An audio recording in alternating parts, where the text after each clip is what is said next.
아그리빠 왕 앞에 서게 된 바울이라는 제목입니다. 지난 시간 우리가 마지막에 바울이 가이사에게 상소한 그 내용을 이야기했는데, 바울이 그 자기 자신의 그 사건을 가이사에게 상소한 이유를 우리가 생각해 본다면, 그는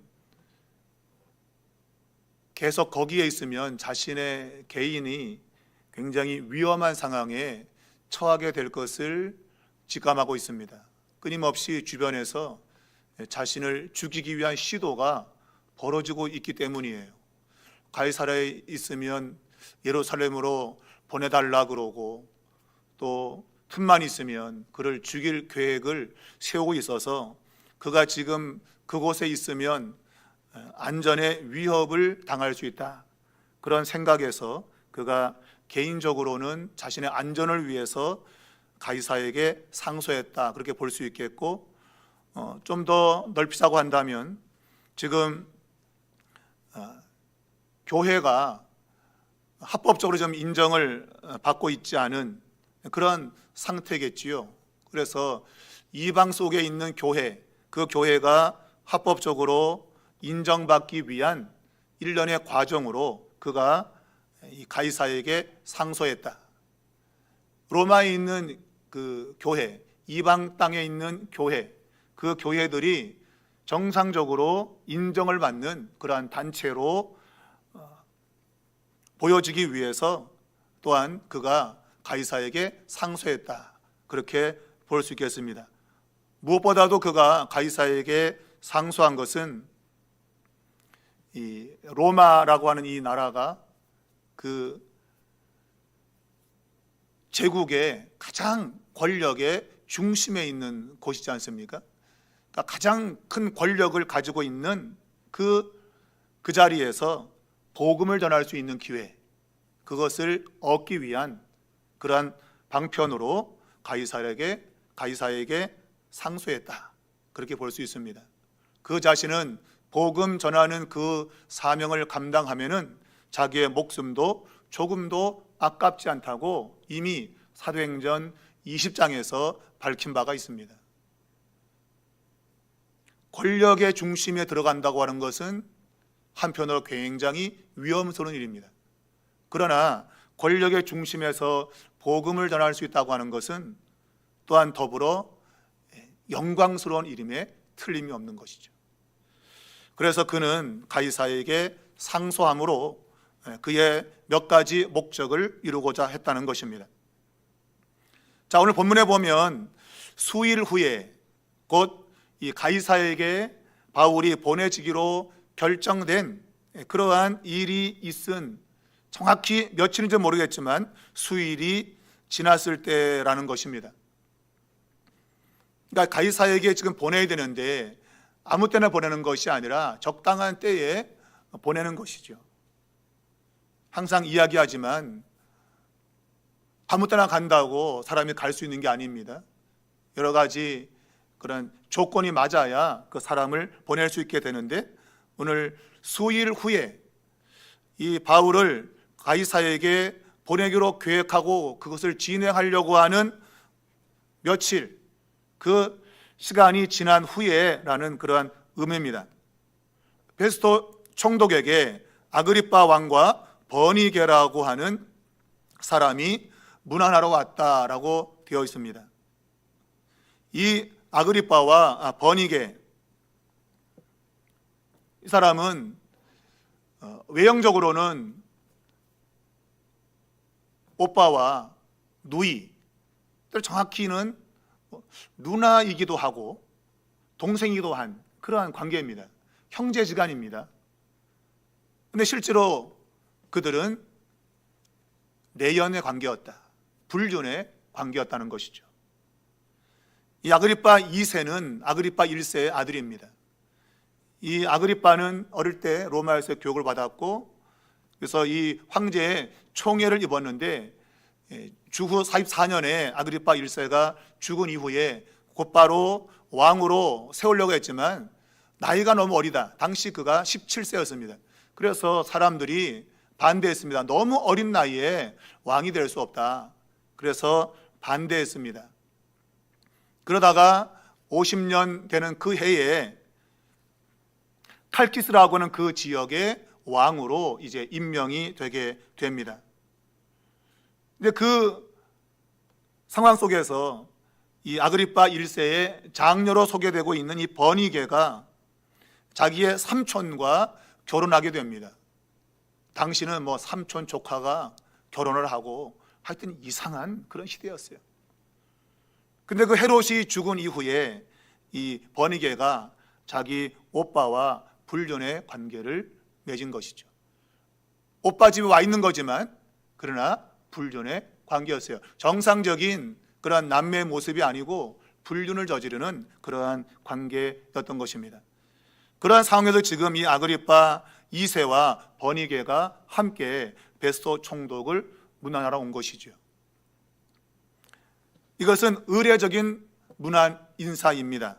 새로 총독이 부임해 오면 그 당시에 권력을 가지고 있는 사람이 당연히 그 새로운 총독을 가서 인사하도록 되어 있는 것이죠. 그래서 아그리파 2세와 버니게가 베스도 총독에게 인사차 오게 된 겁니다. 그렇게 와가지고 오늘 본문에 보면 여러 날을 있었다라고 말하고 있습니다. 이걸 보면 단순히 인사하러 온 것은 아닌 것 같습니다. 단순히 인사하러 왔다면 그저 인사만 하고 잠깐 있다가 갔을 건데, 근데 여러 날을 있었다고 하는 거 보면 아마 그들이 굉장히 친분이 있었다. 그래서 온 김에 놀다가 뭐 그러한 분위기였다고 생각이 되고, 이렇게 여러 날을 있는 중에 베스도가 바울의 이야기를 아그리파 왕에게 하게 된 겁니다. 그러니까 여러 날을 있는 중에 지금 바울의 이야기를 아그리파 왕이 듣게 된 겁니다. 자, 그러면 아그리파 왕은 왜 바울의 일을, 베스도 총독은 왜 바울의 일을 아그리파 왕에게 이야기를 했을까? 이 여러 날이라고 하는 의미 속에는 아마 베스도 총독이 이 바울의 문제 때문에 굉장히 고심하고 있었는데 그것을 해결할 수 있는 하나의 무슨 기회를 잡았다는 그런 느낌을 가지게 됩니다. 그러니까 여러 날 있었는데 어느 날 바울의 이야기를 할 수 있는 아주 절호의 기회가 왔다는 그런 의미를 가지고 있는 거죠. 자, 베스도 총독은 바울의 일을 왕에게 이야기했습니다. 왜 이야기했을까? 그것은 바울을 가이사에게 보내야 되는데 가이사에게 보낼 만한 정확한 보고 자료가 있어야 됩니다. 보고 자료가 없이 가이사에게 보내게 되면 책임을 물어요. 도대체 여기까지 이 사람을 왜 보냈어? 책임을 묻기 때문에 거기에 대한 정확한 심리할 수 있는 근거를 보고를 해야 됩니다. 그런데 그것을 정확히 쓰지 못한 거죠. 베스도 총독이 바울을 여러 가지 모양으로 신문했지만 이 사람을 가이사에게 보낼 만한 건덕지가 없는 거예요, 지금. 그래서 큰일 난 거죠. 분명히 이 사람 상소해도 지금 가이사에 가야 되는데 이 사람이 거기에 왜 갔는지에 대한 근거를 정확히 쓸 수가 없었던 거예요. 그러는 와중에 고민하고 있는 중에 아마 수일이 흘렀다는 얘기는 막 그 고민의 시간들이 들어있었을 것이다. 보내고 싶지만 보낼 수 없는, 뭐가 준비가 돼서 보내야 되는데 준비가 되어 있지 않은 상태가 지금 이 베스도 총독의 상태였던 것이죠. 실제로 이 바울은 무죄입니다. 자기가 지금 신문에 보아도 이 바울을 재판장에 내보낼 만한 근거를 찾지 못한 거예요. 벨리스 총독도 그랬고 자기도 해보니까 지금 바울이라는 사람에게 어떤 재판을 받을 만한 그러한 근거가 전혀 없는 거예요.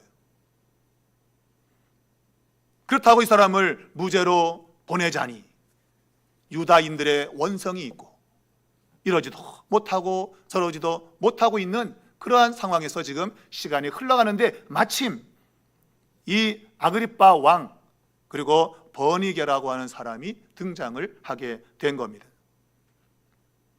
시간이 흘러가는 가운데 누군가가 등장하고 있는 것, 이것은 뭔가 그 사람이 이 일에 뭔가 중요한 요소를 차지하게 될 것을 우리에게 일러주고 있는 겁니다.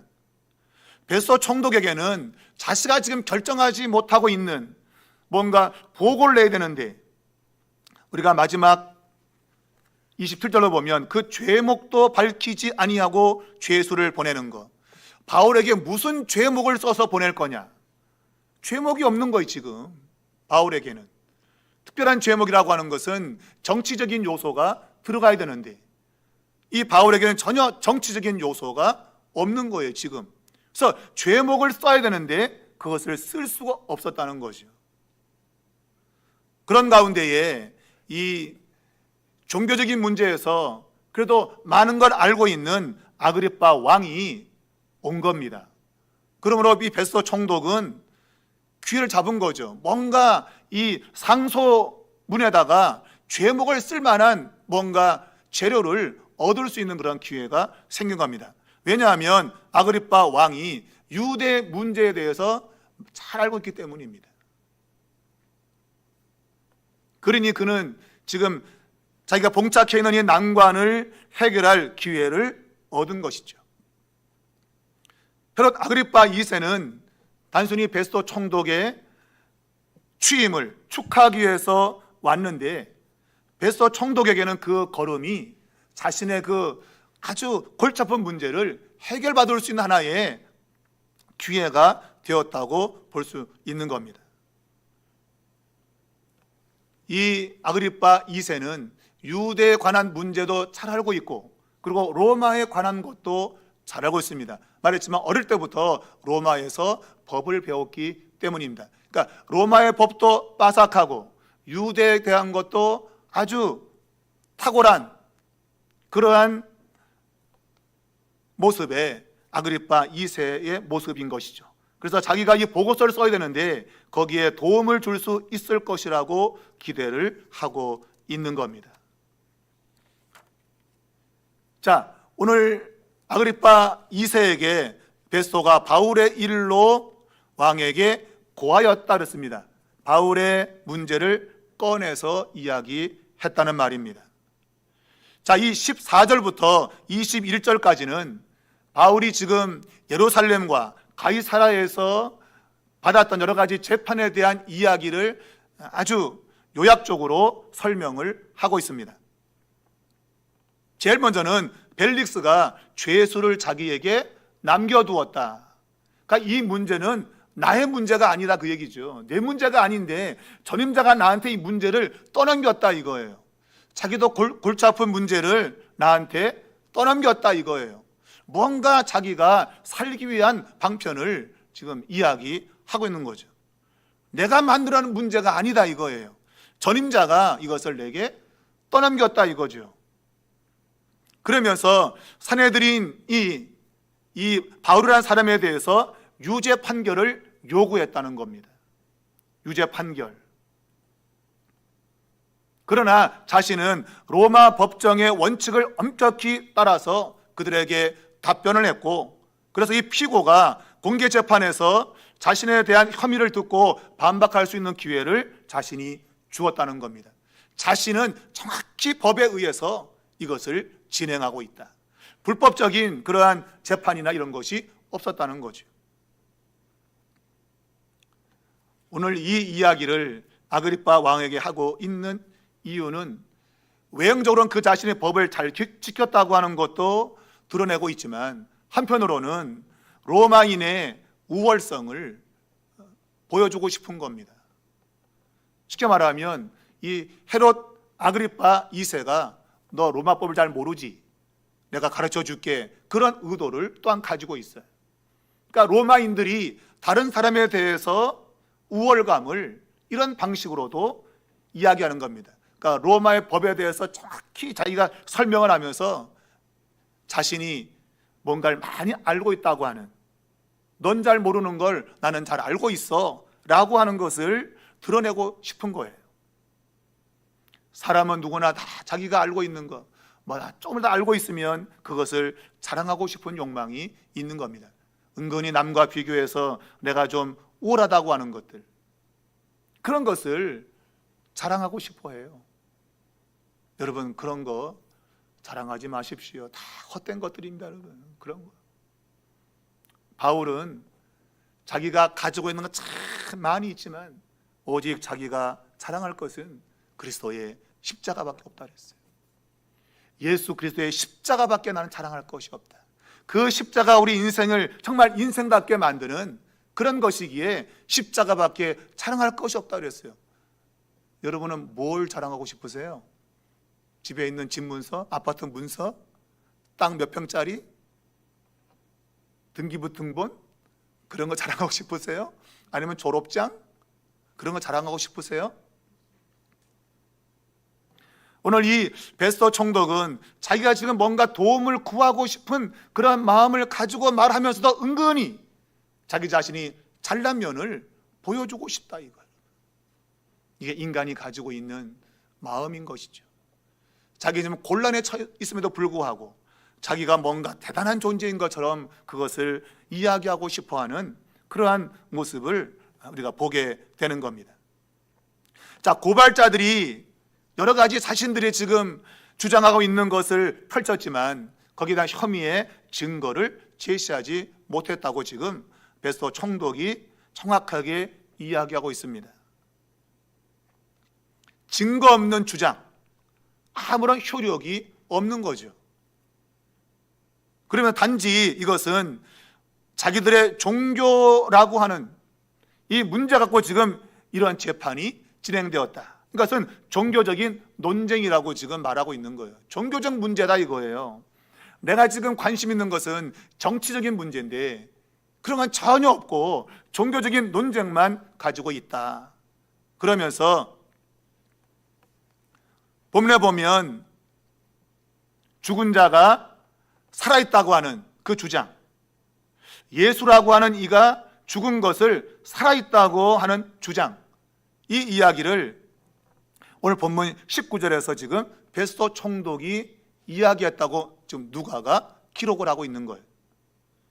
그런데 베스도 총독이 와가지고 25장에 그가 부임해가지고 여러 가지 일을 진행하면서 예수라고 하는 이 사람이 죽었다가 살아났다고 하는 그 내용은 나오지 않아요.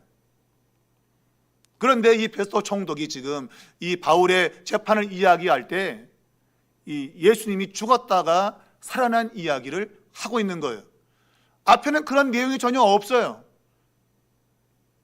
그런데 지금 예수님의 이 죽었다가 살아난 이 부활에 대한 이야기를 오늘 베스도가 하고 있어요. 이것은 아마 누가가 가장 핵심적인 이 재판의 쟁점, 그것을 지금 드러내고 싶어서 바로 지금 이 이야기를 한 것으로 보입니다. 물론 이것은 베스도 총독이 그가 재판하면서 그가 지금 결론 지었던 나름의 이야기죠. 그러니까 정책인 문제는 없었다. 단지 종교적 문제만 있었는데 그 문제는 죽은 자로 알려진 예수라는 자가 살아있다고 말하는 것. 그것이 지금 이 바울이라는 사람이 주장하는 거라고 되어 있어요. 그러나 그 앞에는 그런 내용이 안 나온단 말이에요. 베스도가 좀 와서 했던 그런 행적에 대해서 조사해 보면 예수님이 죽었는데 살아있다는 내용이 없단 말이에요. 안 나온다. 근데 그가 아그리빠 왕 앞에서 이야기할 때는 그가 지금 전에 기록으로 남지 않은 이야기를 지금 하고 있는 거예요. 이것은 이 사도행전이 추구하는 것이 무엇이라는 것을 누가가 드러내놓고 있는 겁니다. 베스도 총독과 이 아그리빠 왕에게 예수 그리스도는 죽었다가 살아나신 바로 메시아다라고 하는 것을 이 베스도 총독의 입으로 선언하는 것과 같은 것이죠. 그가 보았던 재판의 과정 속에는 그런 내용들이 나오지 않아요. 그런데 그가 개인적으로 아그리빠 왕에게 바울의 재판을 이야기할 때에는 자기가 지금 와서 여러 가지 조사해 본 결과 예수의 죽었다가 살아난 이야기, 이것이 핵심이다라고 말하고 있는 거예요. 달리 말하면 이 사도행전의 핵심은 바로 죽었다가 다시 사신 예수 그리스도, 이것이 사도행전의 가장 큰 핵심이라고 하는 것을 누가로 하여금 알게 되는 것이죠. 그러니까 예수님의 부활이 이 사건의 쟁점이었다. 곧 정적인 그런 혐의와 거기에 대한 증거는 전혀 있지 않다라는 것입니다. 그러므로 이것을 가이사에게 상소의 재판으로 보내야 되는데, 근데 보낼 수가 없는 것이죠. 지금 거기에 보고서에 써야 되는데 쓸 게 없는 거예요. 쓸 게. 거기다가 예수가 죽었다가 부활했다는 사건의 제목이라고 쓸 수 없다 이거예요. 이런 종교적인 문제는 그들의 관심사가 아니었던 겁니다. 그들의 관심사는 이 세상 일, 정치, 경제, 사회, 돌아가는 여러 가지 그러한 세상적인 일, 그런 것에 관심이 있지, 죽은 다음에 살든지 죽든지 말든지 뭐 이런 건 관심이 없는 거예요. 오직 세상에만 관심되어 있는 그들에게는 이 종교적인 것이 별로 중요하지 않은 거예요. 그런데 오늘 베드로 총독의 입으로 바울이 주장하는 바는 예수라는 이가 죽었는데 살아있다고 하는 것, 이것을 극명하게 드러내고 있는 겁니다. 자, 이렇게 이야기했더니 아그리파 2세가 나도 그 사람을 만나서 이야기를 들어보고 싶다, 그를 직접 만나보고 싶다라는 말을 하게 됩니다. 그래서 다음 날 청문회적 성격이 있는 이러한 모임이 일어나게 되는 것이죠. 우리가 17절을 보게 되면 내가 지체하지 아니하고 이튿날 재판 자리에 앉아서 이 바울이라는 사람을 데려오러가 있다. 여기 보면 지체하지 아니하고, 그러니까 자기 자신이 지금 어떤 문제를 처리하기 위해서 굉장히 발빠르게 움직이고 있음을 그가 이야기하고 있는 겁니다. 동시에 지금 아그리파 2세와 대화 속에서도 내일 당장 그 사람을 만날 수 있다라고 이야기를 하는 건 역시도 동일한 선상에 있는 겁니다. 빨리 이 문제를 해결해서 로마로 보내고 싶은 거예요. 빨리 결정을 내서 이 문제를 끝내고 싶은 겁니다. 그래서 바로 다음 날 이러한 청문회적 성격을 띠고 있는 모임을 이제 열게 된 겁니다. 자, 오늘 이 성경 본문은 이 아그리빠와 버니게 그리고 천부장과 시중에 높은 사람들이 바로 이 모임에 왔다고 기록해 놓고 있습니다. 특별히 아그리빠와 버니게가 크게 위험을 갖추고 왔다고 되어 있습니다. 크게 위험을 갖추고 왔다. 굉장한 화려한 의식을 가지고 지금 들어온 것이죠. 그냥 온 게 아니라 아주 영광스럽고 위험스러운 모습으로 입장한 거죠. 빰빠라빰빰빰빰빰빰빰 이런 거 대단한 그냥 뭐 권위 있는 그런 모습으로 딱 입장하고 있는 거예요. 거기에 바울은 초라한 죄수의 모습으로 있는 것이죠. 오늘 성경에 누가가 아그리빠와 버니게가 크게 위험을 갖추고 왔다는 말을 하고 있는 이유, 물론 이것이 당시에 정확한 상황을 묘사하고 있는 그러한 표현이지만, 그러나 우리가 성경이 기록된 목적을 따라서 살펴본다면 이러한 크게 위험을 갖추고 대단한 의식을 행하면서 입장하고 있는 그들의 모습은 진정한 가치가 무엇인가 하는 것을 오늘 이 성경 읽는 독자들에게 보여주고 싶은 것이죠. 진정한 가치 있는 것이 무엇이냐, 진정한 위대함은 어디에 있는가, 그것을 누가가 이야기하고 싶은 거예요.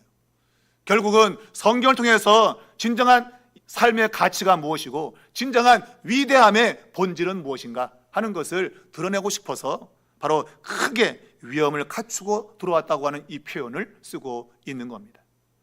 말했지만 이들에 비해서 바울은 아주 초라한 죄수의 모습으로 있는 겁니다.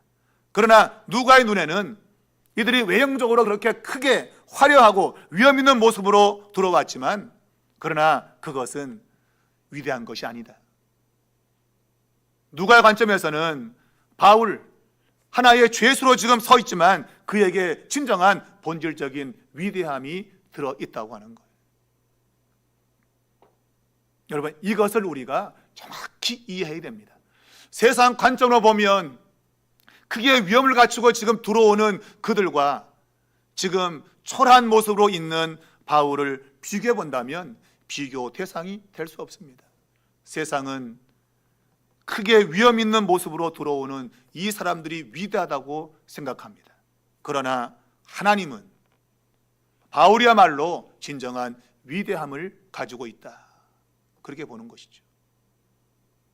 이들은 다 썩어질 것들, 세상 것들 그렇게 막 대단하게 가꾸고 꾸미고 들어오지만, 그러나 그 모든 것들은 썩어질 것이다. 썩어지는 것들입니다. 그러나 바울은 썩지 않는 영원한 것들을 위해서 지금 그 앞에 서 있다고 하는 것이죠.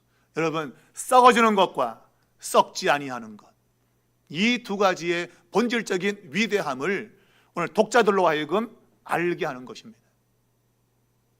성경은 우리의 겉사람은 날마다 썩어지고 있다, 그러나 그 속사람은 날마다 새로워진다. 이게 본질적인 위대함인 것입니다. 근데 사람들은 겉사람을 자꾸 꾸밀려고 그래. 나이 먹어서까지도 그냥 그려붙이고 그냥 잔뜩 해가지고 겉만 그냥 화려하게 만들려고 그래요. 그러나 여러분, 그것은 다 썩어지는 것들이에요. 썩어져 가는 것들이에요. 실제로는 내면, 이 속사람이 중요한 거예요. 속을. 이 속이 새로워지는 것이 진정 위대한 본질인 것이죠. 근데 많은 사람들은 이 위대함의 본질을 외형에 두고 있는 거죠. 외형. 좋은 집, 좋은 차, 좋은 위치, 이런 것이 있으면 나는 위대하다고 생각해요. 지금도 그런 것들을 추구하기 위해서 지금 온통 우리 사회는 난리를 죽이고 있습니다. 난리를 죽이고 있습니다. 그 자리에 올라가려고 서로가 자신의 힘을 과시하고 거기 올라가면 세상에 위대하다고 생각을 하지만, 그러나 그것은 다 부질없는 짓입니다. 이것은 우리의 판단이 아니라 성경의 기록 저자인 솔로몬이라는 사람, 인생의 화려함과 영광을 다 누려본 그 사람이 헛되고 헛되고 헛되고 헛되니 모든 것이 헛되도다. 세상을 향해서 나가는 그 모든 것들은 본질적으로 헛된 것들이라는 거예요. 헛된 것들. 그러면서 마지막 그 전도서의 결론적인 구절, 이 모든 걸 들었으니 하나님을 경외하는 것이 가장 인생에 가치 있는 것이다. 하나님을 경외하는 것, 이것이 가장 가치 있는 인생이다. 그렇게 결론을 내리고 있는 겁니다. 바울은 죄수의 모습으로 있지만 그야말로 진정한 본질적인 위대함을 가지고 있는 사람이다. 왜? 그는 썩지 않는 것을 위해서 지금 서 있기 때문이에요. 거기 들여놓은 화려한 사람들은 전부 다 썩는 것들을 위해서 오는 사람들이죠. 특별히 여러분, 불륜을 저지르면서 아이고 짧은 세월 그 불륜 저지르 뭐 좋다고 그걸 그렇게 살고 싶을까요 여러분? 오빠 동생이 불륜을 저지르고 있고 겉으로 꾸미면 위대합니까 여러분? 허무한 것들이죠. 바울은 자기 자신이 누릴 수 있는 것들을 다 던져버리고 오직 그리스도의 복음을 위해서 그는 지금 죄수의 자리에 서 있는 겁니다. 근데 누가의 눈에는 그것이 본질적으로 가장 위대한 모습이다, 그렇게 말하고 있는 거예요. 자, 오늘 본문에는 그들만 아니라 천부장과 시중에 높은 사람들이 함께 이 자리에 들어왔다고 되어 있습니다. 오늘 이 저명한 사람들과 바울이 지금 접촉을 하고 있습니다. 오늘 이러한 기록은 비록 바울이 죄수의 몸으로 있지만 지위 높은 그런 사람과 함께 만나는 모습을 통해서 그의 지위가 굉장히 높다고 하는 것을 보여주는 그런 하나의 단면이라고도 생각할 수 있겠지만, 더 나간다고 한다면 이런 저명한 사람들, 이런 사람들이 바울을 잠시라도 접촉할 수 있는 특권을 부여받은 것이다. 여러분, 누가 특권입니까? 세상의 특권은 높은 사람을 내가 만나러 가는 게 특권이죠. 대통령은 아무나 만납니까? 아무나 못 만나죠. 허락된 사람만 만나게 되어 있어요, 대통령은. 그럼 그 사람은 굉장히 특권을 가지고 있는 겁니다. 세상 눈으로 보면 바울이 이렇게 높은 사람들을 만나게 된 것, 어찌 보면 특권을 볼 수 있어요. 근데 누가의 관점에서는 그게 아니라 이 세상의 저명한 사람들이 본질적으로 위대한 바울을 잠시 잠깐 만나는 특권을 얻었다고 보는 거예요. 반대죠, 반대. 바울이 진정한 위대한 사람이고 그 바울을 잠시 잠깐 이 세상에 저명한 사람들이 그를 만날 수 있는 기회를 얻은 겁니다. 다시금 처음으로 돌아가면 수일 후에 아그리빠 왕과 버니게가 베스도 총독을 만나러 오는 그 발걸음은 단순히 그가 베스도 총독을 문안하러 오는 발걸음이 아니라 영원한 생명의 복음을 전할 바울을 만나러 오도록 하나님이 그들의 걸음을 인도했다. 그들은 영원한 생명을 얻을 특권을 지금 가진 겁니다. 그래서 바울을 만나고 있는 겁니다. 그런데 그들이 그것을 깨닫지 못한 것이죠. 하나님은 이 세상의 저명한 사람들이 그들이 그렇게 살다가 영원히 끝날 그러한 운명의 사람들인데 하나님은 그들에게 영원한 위대한 본질을 가지고 있는 바울을 잠깐이라도 만나게 해서 그로부터 생명을 얻는 그러한 기회를 그들에게 부여한 것이죠. 특권을 준 겁니다. 그런데 그들이 그것을 깨닫지 못한 것이죠. 깨닫지 못한 거예요. 유대인이 자신들이 하나님의 말씀을 가지고 있고 각종 성전 예배와 희생 제사 또한 율법을 가지고 있는 그러한 특권을 가졌지만 그 특권의 의미를 제대로 깨닫지 못했어요. 결국은 그들은 버림받았죠. 내게 주어진 이것이 얼마나 고귀한 것인지를 제대로 이해하지 못하면 버림받는 것입니다. 오늘 저명한 사람들은 바울을 짧은 시간 동안 만났지만 그러나 그들은 결국 버림받는 인생이 되고 만 것입니다. 여러분, 이것이야말로 너무나도 안타까움인 것이죠. 이건 제가 단언할 수 없지만 그들이 예수 믿고 안 믿었는지는 제가 단정하지 못하지만 아마 사도행전의 말에 의하면 그들은 예수를 안 믿었을 거예요. 그러면 그들이 가 있는 것은 뻔하죠. 바로 이 세상에서 매일 먹고 마시며 잔치를 벌였던 부자, 그 부자가 가 있는 곳, 그곳에 있겠죠. 그들이 그곳에 있으면서 역사 가운데 벌어진 일을 보면서 그때 내가 만난 그 바울, 이야, 내가 왜 그걸 몰랐을까? 아마 이러고 땅을 치고 있을 겁니다. 우리가 그것을 볼 수 있어야 되는 것이죠. 내가 세상에 눈이 꽂혀가지고 내가 매일 먹고 마시며 흥청만 살았는데 야, 죽은 다음에 와보니, 그리고 내가 역사가 진행된 것을 보니 그때 내게 주어진 기회였는데 내가 이것을 놓쳤구나. 아마 그들은 탄식하며 놀라워할 겁니다. 여러분, 오늘 우리는 무엇을 쫓고 있습니까? 아마 우리 역시도 세상 것만 바라보고 산다면 오늘 그 성경에 나오는 부자들, 그리고 이 사도행전에 등장하는 저명한 사람들, 그들이 후회하는 것과 똑같은 후회를 하게 될 것입니다. 나중엔 그것이 판정되는 거예요. 근데 현재는 그것을 바라보지 못하고 있다 이거예요. 왜? 세상에 눈을 두기 때문에, 세상에 좋은 것들만 바라보기 때문에 그것을 깨달을 여지가 없는 겁니다. 그러므로 성경은 자기 자신을 부인할 때에 비로소 눈이 열리는 거죠. 그리고 내가 죽은 다음에 내가 있을 곳 어딘가 하는 것을 비로소 깨닫게 되는 겁니다. 오늘 이 청문회적 성격을 띤 모임이 진행되게 되고 이 베스도가 바울을 소개하게 됩니다. 이제 구체적으로 이제 바울과 대화를 나눈 이야기가 26장에 있게 될 겁니다. 그러나 그 대화 속에서 그는 아무것도 얻지를 못합니다. 우리에게 주어진 시간들 여러분 잘 사용하셔야 됩니다. 2025년도 제가 교회 표어를 세월을 아껴 영원한 것들을 준비하는 교회로 잡았습니다. 여러분 세월을 아껴야 됩니다. 여러분이 지금 예배드리는 이 시간이 마냥 있는 시간들이 아닙니다. 여러분 내가 예배 드리고 싶어도 못 드릴 때가 옵니다. 그러므로 그때를 생각하고 어찌하든지 내게 주어진 기회, 좀 힘 있을 때 예배에 참여하고 기도에 참여하고 그래서 썩지 않는 영원한 것들을 준비해야 돼요.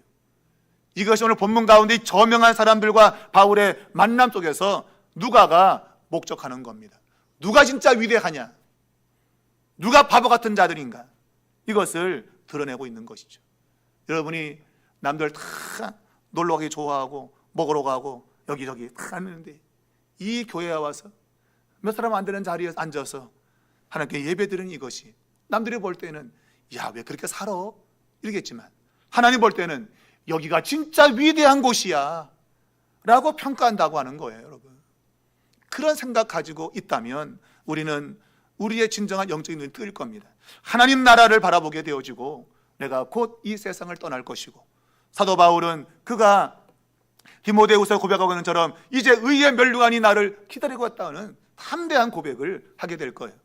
그렇지 않으면 모두가 다 쓸쓸히 역사의 무대에서 퇴장할 것이고 그들은 가고 싶지 않아도 갈 수밖에 없는 심판의 자리에 떨어지게 된다는 사실을 우리가 분명히 기억하고 여러분 세월을 아끼시기 바랍니다. 낭비하지 마십시오. 곧 끝이 옵니다. 이걸 생각하면 하루하루 분초가 얼마나 귀한지 모릅니다. 우리가 주님의 일에 조금 더 열심을 내므로 우리 마지막 날 주님께서 우리에게 위대하다고 하는 그런 평가를 주실 수 있는 그런 은혜가 있기를 주님의 이름으로 축원합니다.